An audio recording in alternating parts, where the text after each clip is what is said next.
Hello, everybody. Welcome back to Beer and Money. My name is Ryan Burklo. And I'm Alex Collins. And on today's episode, we're going to be talking about why most people we think struggle with having any sort of planning for their finances and 3 steps to take to get over that. Yeah, no, I like when you brought up this topic as an idea, Ryan, and then like compared it to something that we all try and do right around New Year's. I thought it was just 100% accurate and very appropriate. And so before we dive into today's topic, Mr. Collins, I'm still on I've got 8 more days of my program, so I'm not drinking just yet. But what are you drinking today? Oh, Black Raven. Love it. Yeah, so this is Black Raven, nothing but hazy. It's a hazy IPA because we don't ever drink any of those, especially not from one of our favorite breweries, Black Raven. This clocks in at about 5.5 with about 50 IBUs. Yeah, that one's a good one. It's one of my favorite hazy IPAs out there. If Bo ever listens to us, I'm hoping to, maybe get a beverage or two while I'm there next time there, Bo.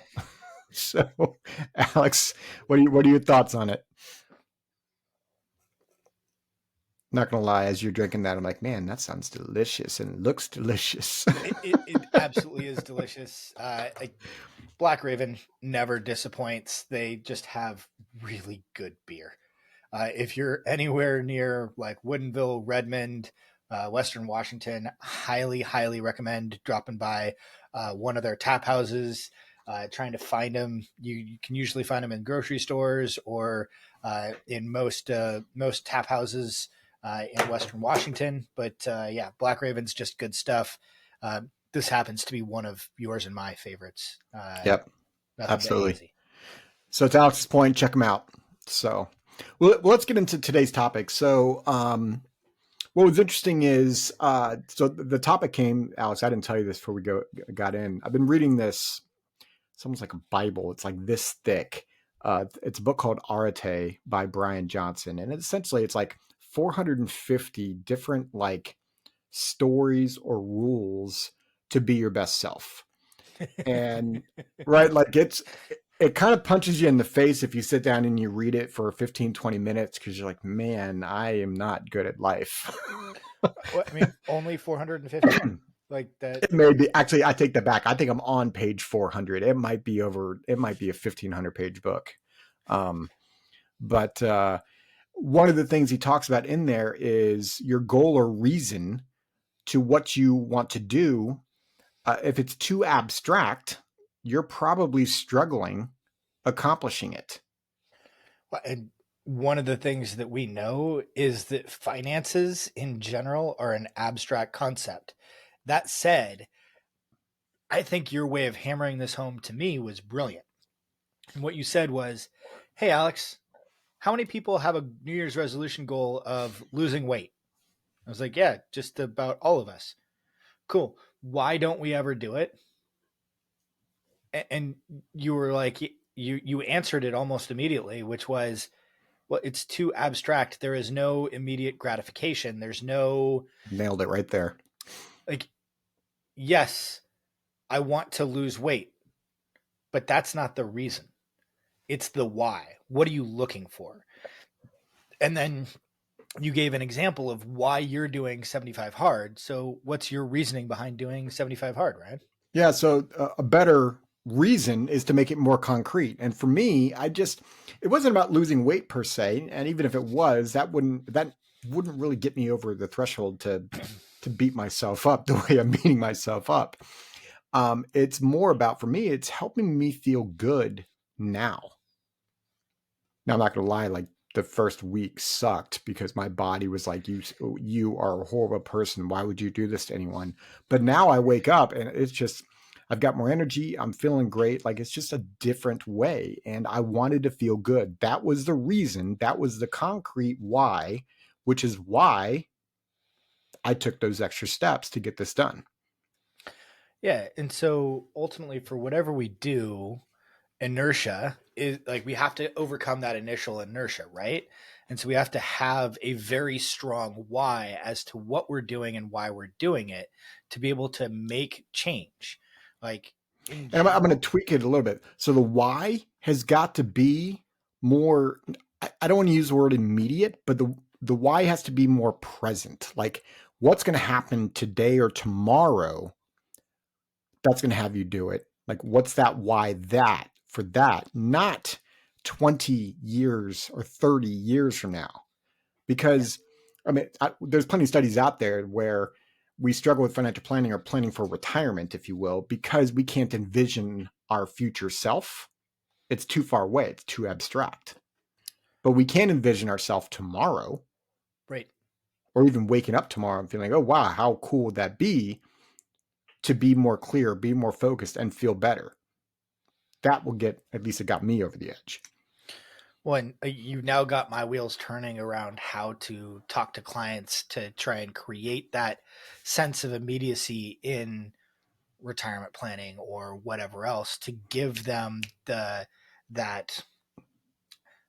dopamine hit is maybe the wrong term, but like that feeling of self satisfaction of like, hey, I accomplished something by taking action today, even if it's something that may not like they may not put into like actual use down until way down the road. And so it's trying to figure out like, okay, what are the ways we can go ahead and like bring that back to today? Yeah. So let's get into the three steps here. Now, this is overly simplified, but I think simplification, especially in our industry, and even frankly in the health industry, um, gets people to act and at least take the baby steps to get to the next step. So the first three things that we think that you can take to maybe start getting your financial situation in order. I'll just call it a situation for now because there's so many different things out there, right? Maybe you're worried about taxes. Maybe you're worried about protection. Maybe you're worried about just like how you currently look. Like who knows what the thing of it is. But step number one of these three steps is, okay, imagine accomplishing, like imagine getting financially stable, for example. Like maybe you just feel unorganized, you don't know where you're at. So imagine all of a sudden becoming financially stable. What would that make you feel like? What difference would that make in your life? Like maybe you're losing sleep right now. Maybe, you're not as present with your family, right? What would that make you feel like? Or how would that maybe help your family feel? Right. So we're really getting to what is that concrete reason that's going to have you take these next two steps. Which step two, Mr. Collins, go ahead. Sure. Step two is identifying how much you're spending on a monthly basis. And yeah, like this is like it's that four-letter word that some people call budgeting. And like we're not really after budgeting, right? That this is just trying to identify, okay, where is it that my money is going? It is just absolutely shocking how many people don't have an understanding of where their dollars are going, let alone why they're going there. And I have so, a feeling that this would be, and this is granted, we're trying to keep this simple, but this is an overly simplistic process to take you through if you're trying to figure out what you spend. If you've got a mortgage, take the mortgage, go find your last credit card bill, right? Add the two together. Boom. Like that's a good starting spot. you're probably within, I'm guessing 80 to maybe even as high as 90% of what you actually spend. Now it's not going to be exact, right? Because again, we're simplifying it, but now you know a pretty high level. And I think those two numbers alone, most of the time, shock people where they go, wait a minute, my credit card bill last month was 10 grand. My mortgage was 3,500. I spend $13,500 a month. Now, When, immediately, I got to go down this path because immediately someone will go through and go, well, this little transaction here doesn't happen month to month. And but what's so something fun, does. something always does. And are we saying that's the exact number? No. So maybe it's not 13.5, maybe it's 13.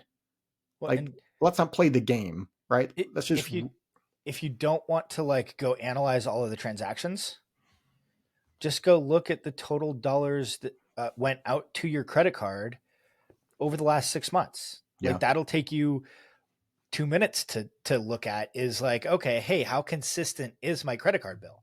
If it's 10,000 this month and 9,500 last month and 10,500 the month before, like, okay, you're spending around 10 grand. And then take a look at all the stuff that's coming out of your bank account, your mortgage and any other like automatically deducted payments, whatever that looks like. And like, there you go. There's like, that is a quick and dirty version of creating a budget. Um, and now future steps might be to look into, okay, where is that 10 grand going? We'll maybe tackle that in the next episode. And like, if you want help with like, okay, how do we dig into it and how do we figure out some of this stuff? There's some amazing technology out there. We've got some access to stuff that can help folks identify where their dollars are going. And not everybody wants that. Yep. So like, but know that there are technologies out there to help make this easier. And so much of this is just, let's start with the basics of how many dollars are going out, how many dollars are coming in. And step 3, Ryan, is what's being saved. Yeah, and this will be the number that I think most of the time you're going to get scared by, because this is also quite easy. Go look at your last pay stub from your work and say, okay, how much money did you deposit into your 401k? Right? Take that and then multiply that number by the amount of paychecks that you have. That's probably what you're depositing in your 401k. Then what automatic savings items do you have? Maybe you're saving it into an investment account. Maybe you're saving into a savings account. Now, saving in a savings account, if you're truly saving the money, I'm not talking about counting the savings that you got labeled travel. Right. Because you're about to spend that money. That's not savings. So add those numbers up. If you're maxing out your 401k, right? Take that number. I forget what the 2024 max 401k contribution is. Let's just call it $24,000 for the sake of argument here. $24,000 going in your 401k. And then you save maybe another $10,000 into your emergency fund because you're trying to get that build up. So now you're saving $34,000. That's what you save. I'm going to take that one step further. Now calculate what your savings rate is. Yeah. Once you have your total number of savings, right? If you're saving that $34,000 that I just mentioned, what's your gross income? If you're making $200,000 a year, take the $34,000 divided by 200,000. Now you know what your savings rate will be or 17, is. 17%. Exactly.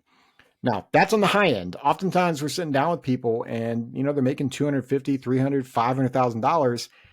They're not saving the 20% of their gross income that we try to get our clients to get to. They might be saving 10%.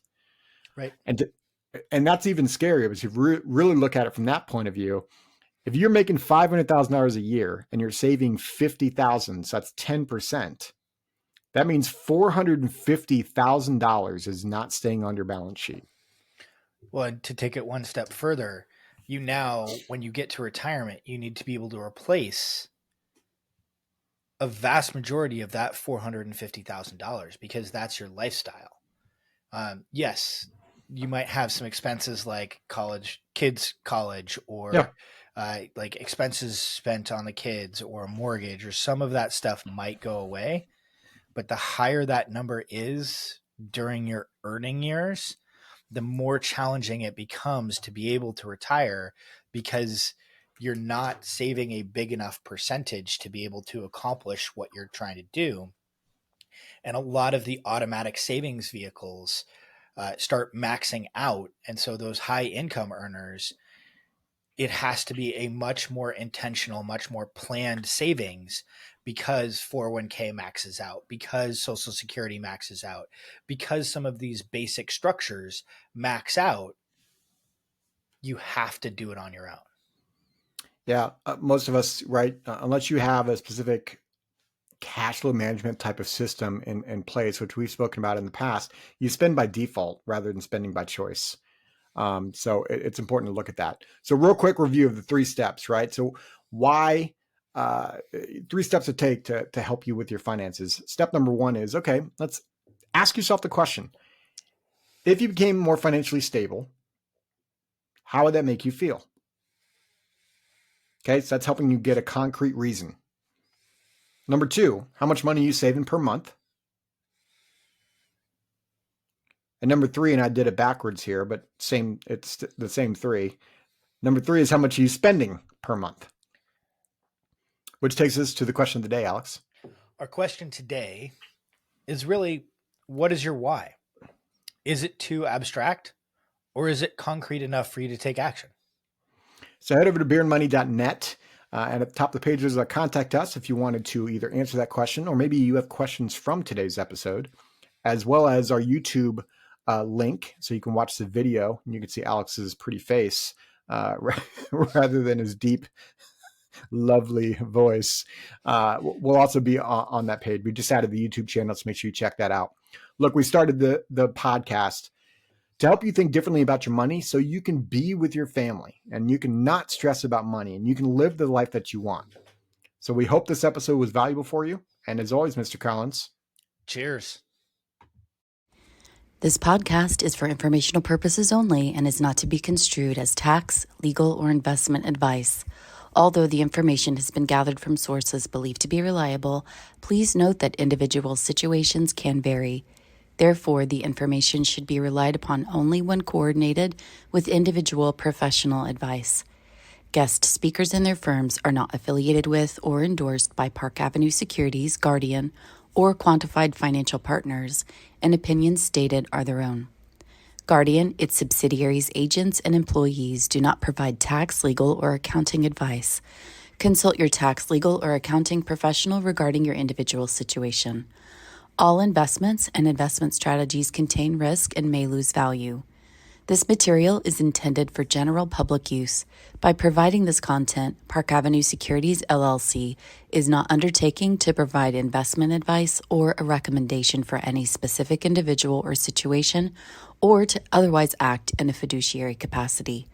Please contact a financial representative for guidance and information that is specific to your individual situation. Ryan and Alex are registered representatives and financial advisors of Park Avenue Securities, LLC.